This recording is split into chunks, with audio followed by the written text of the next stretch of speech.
Media మిత్రులందరికీ ఒక చిన్న రిక్వెస్ట్ అండి.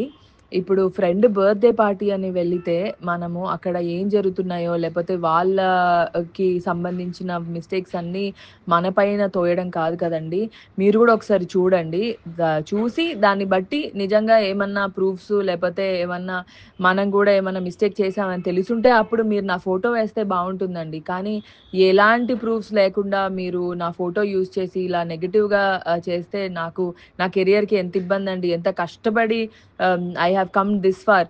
ఇది బర్త్‌డే అంటే ఇప్పుడు మీరు కూడా ఎవరి బర్త్‌డే అయినా పిలిస్తే మీ ఫ్రెండ్స్ బర్త్‌డే అంటే వెళ్తారు. ఇప్పుడు మా నా ఫ్రెండ్ అంటే ఎవరో అనుకోని వెళ్ళకుండా కాదు కదా! ఆ అమ్మాయి మంచి షీ ఈస్ గుడ్ నో. అలా నా ఫ్రెండ్ అని చెప్పి నేను వెళ్ళాను.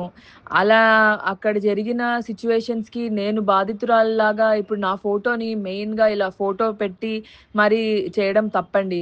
మీరు మీ ఫ్రెండ్స్ బర్త్‌డేకి వెళ్తారు గదా! అక్కడ జరిగిన మిస్టేక్స్‌కి మీరు బాధితులయిపోతారా అండి? అలా కాదు గదా! కొంచెం మీరొకసారి చూసి నా ఫోటోస్ యూజ్ చేయకండి please. It is very bad నాకు. ఆహ్,